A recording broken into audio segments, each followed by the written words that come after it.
안녕하세요. 영종원 누리교회를 섬기는 도육한 목사입니다. 무더운 여름날이 이어지고 있습니다. 많은 분들이 휴가를 떠나는 주간이기도 합니다. 여러분이 어디에 있든지 어디로 가시든지 전등하신 하나님의 손이 함께 하셔서 건강하고 안전하고 평안이 넘치는 쉼과 회복의 시간이 되기를 축복합니다. 오늘 우리가 묵상해야 할 말씀의 분량이 적지 않습니다. 말씀에 집중하고 우리 삶에 주시는 하나님의 개인적인 인도하심에 주목하는 시간이 되면 좋겠습니다. 오늘 묵상 본문 말씀은 에스겔 8장 1절에서 18절 말씀입니다. 에스겔 8장 1절에서 18절 말씀입니다. 여섯째 해 여섯째 달 초닷새에 나는 집에 앉았고 유다의 장로들은 내 앞에 앉아 있는데 주 여호와의 권능이 거기에서 내게 내리기로 내가 보니 불같은 형상이 있더라.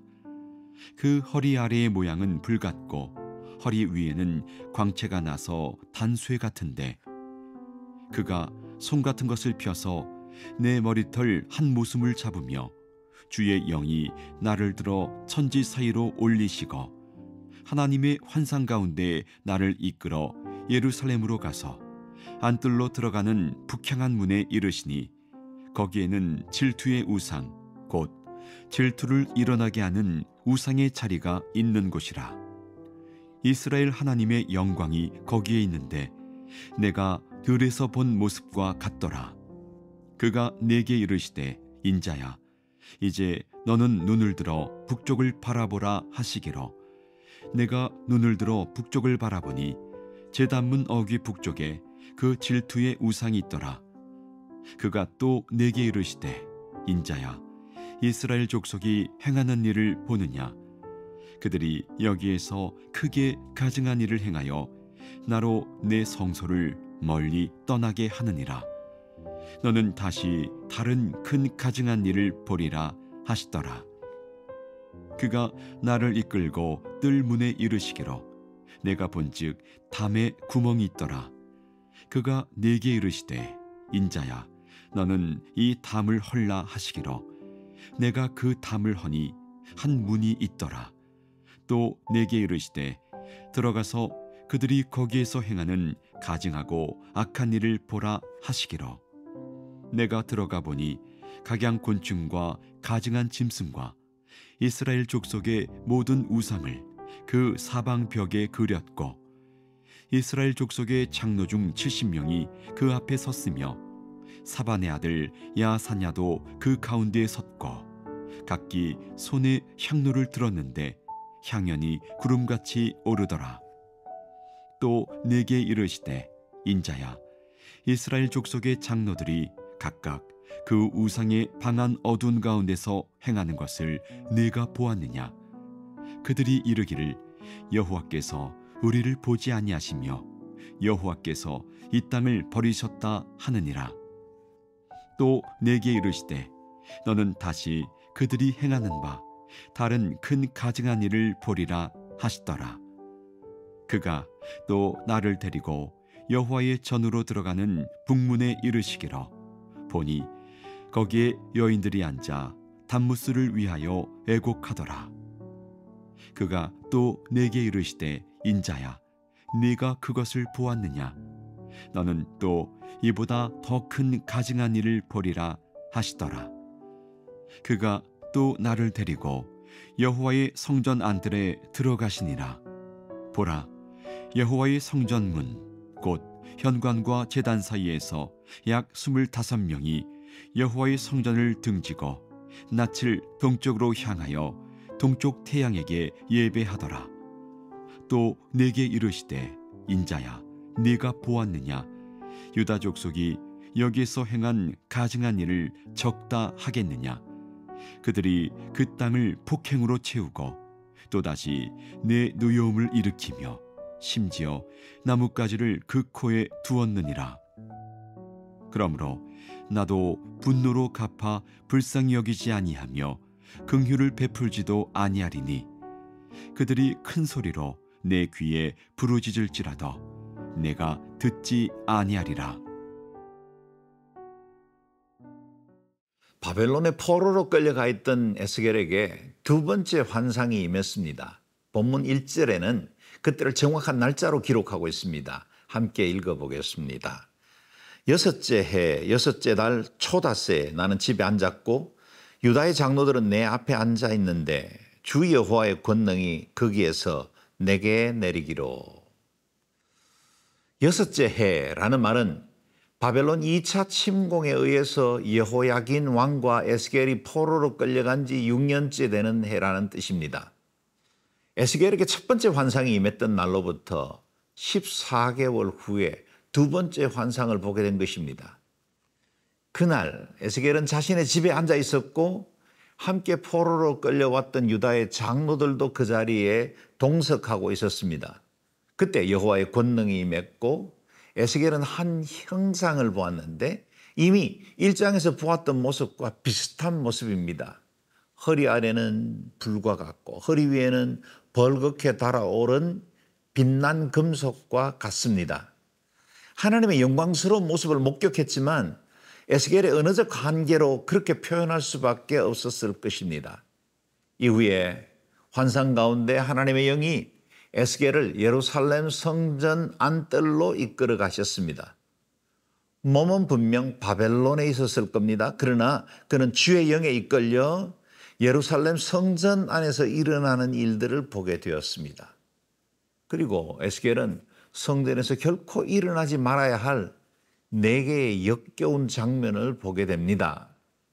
그들의 악한 행위로 인해 하나님께서 예루살렘을 버리고 떠나실 수밖에 없는 이유가 그곳에 있었죠.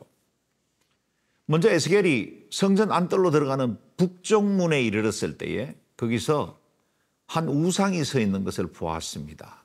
3절에는 하나님의 질투를 일어나게 하는 우상이라 그렇게 표현한 것으로 보아 아마도 풍요와 다산의 신 아세라 목상이 거기에 서 있었을 것입니다. 하나님께서 내 눈길과 마음이 항상 이곳에 있을 것이라고 지정해 주셨던 바로 그 성전 안뜰에 아세라 여신상이 세워져 있었으니 얼마나 가정스러운 일입니까? 실제로 유다 말기에 통치하던 악한 왕 므낫세가 성전에 아세라를 세워두고 숭배한 적도 있었죠. 요시야 왕이 종교개혁을 통해서 헐어버렸지만 이후에 이스라엘 백성들이 다시 아세라를 섬기기 시작한 것 같습니다. 6절을 보십시오. 그가 또 내게 이르되 인자야 이스라엘 족속이 행하는 일을 보느냐? 그들이 여기에서 크게 가증한 일을 행하여 나로 내 성소를 멀리 떠나게 하느니라. 너는 다시 다른 큰 가증한 일을 보리라 하시더라. 그들이 성전 안뜰에서 이렇게 가증하고 악한 일을 행하니 하나님께서 그 이름을 두신 성소를 스스로 멀리 떠나셔야만 했던 겁니다. 우리 안에 죄를 품고 우상처럼 세상과 만몬을 섬기면서 우리 안에 하나님께서 임재하기를 기대하는 것은 얼마나 그릇된 소망입니까? 성전된 우리 안에 자리 잡고 있는 풍요와 안일의 아세라를 분별하고 제거해내야 온전히 하나님의 임재가 있고 하나님을 사랑하고 섬길 수 있게 될 겁니다. 유다 백성의 죄는 그것으로 그치지 않았습니다.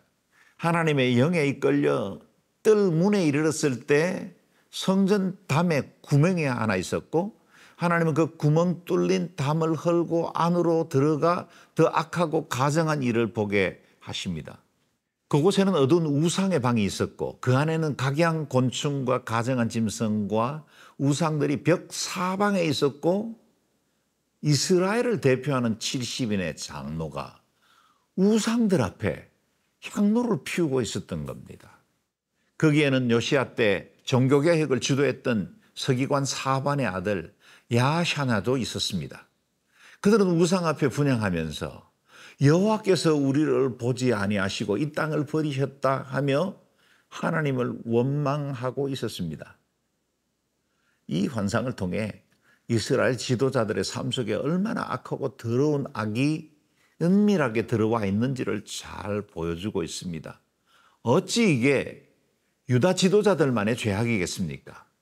자신들의 죄와 허물을 보지 않고 하나님을 원망하며 헛된 것을 경배하는 우리 그리스도인들의 실상을 보여주는 것 같기도 합니다. 우리 안에 있는 가정스러운 형상들이 얼마나 많습니까? 주님을 섬긴다고 하면서도 우리는 부와 명예의 분양을 하고 있고 잠시의 쾌락과 즐거움에 소중한 믿음을 저버리는 그런 우리의 모습을 보게 됩니다.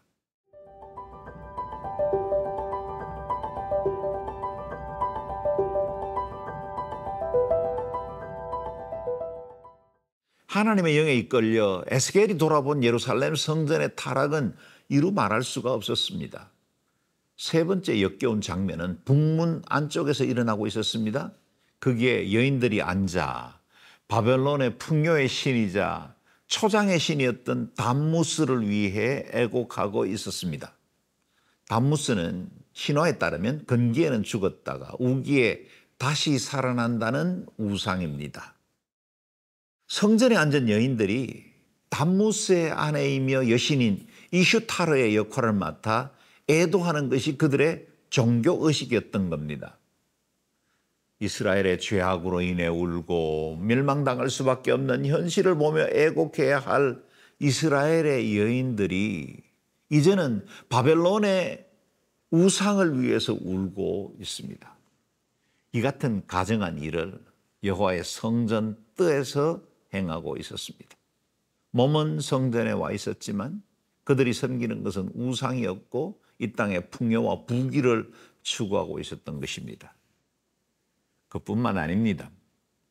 성전문 제단 사이에 약 25명의 남자들이 있었는데 그들은 여호와의 성전을 등지고 서서 낯을 동쪽으로 향하여 태양에게 경배하고 있었습니다. 이집트의 태양신 라를 경배하고 있었을 것입니다. 그들이 서 있던 장소는 원래 제사장들이 백성들의 죄를 위해 하나님께 속죄를 구하던 곳이었습니다. 그 동일한 장소에 서 있었지만 성전은 등졌습니다. 태양에게 경배하고 있었습니다. 그들의 배교와 신성 모독 행위가 얼마나 심각했는지를 잘 보여주고 있습니다. 에스겔이 보고 있는 이 모든 장면은 정말로 충격적입니다. 여호와의 성전에 결코 용납해서는 되지 않는 일들이 일어나고 있었던 겁니다. 한쪽에서는 바벨론의 신 담무스를 위해서 울고 또 다른 한쪽에서는 태양신을 향해 경배하고 있습니다. 이런 가증한 일들이 일어나고 있는 곳이 어디입니까? 성전입니다. 성전 뜰이었습니다. 하나님께 예배하고 주님만 섬겨야 할 그 성전 한복판에서 우상 숭배와 신성 모독들이 이루어지고 있었던 겁니다. 그런데 여러분, 이 악한 장면에서 우리의 모습이 오버랩되는 건 웬일일까요? 우리 자신이 하나님의 영이 거하는 성전이 되었지만 우리의 마음의 중심에 세상의 것을 얻으려고 애곡하고 있던 헛된 영화를 위해서 경배하고 있던 우상 숭배자들과 우리의 모습이 다르지 않는 것은 웬일일까요? 우리의 마음의 성전 깊은 곳에서 이루어지는 이 가증한 생각과 헛된 도모로 인해서 하나님께서 이 성전을 떠나게 만들고 있지는 않은지 두려운 마음이 들기도 합니다. 18절 말씀을 보십시오. 그러므로 나도 분노로 갚아 불쌍히 여기지 아니하며 긍휼을 베풀지도 아니하리니 그들이 큰 소리로 내 귀에 부르짖을지라도 내가 듣지 아니하리라. 정말 두려운 말씀입니다. 하나님의 자비와 긍휼이 없으면 단 한순간도 살아갈 수 없는 존재입니다. 그런데 그 주님이 우리의 기도를 더 이상 듣지 않겠다라고 선언한다면 얼마나 큰 비극입니까? 최근에 일어나고 있는 이 나라의 정치, 경제, 교육, 각 분야의 현실적인 문제도 우리가 애곡해야 할 일들임에 틀림이 없지만 또한 우리가 진실로 슬퍼해야 할 것은 경건의 능력을 잃어버린 한국교회, 인본주의와 적당히 타협하는 교회 지도자들, 세속과 짝하여 그것에 경배하는 한국교회 성도들을 위해서 울어야 할 때가 된 것 같습니다. 하나님의 긍휼과 자비를 구하는 중보의 사람들로 나아가게 되기를 바랍니다.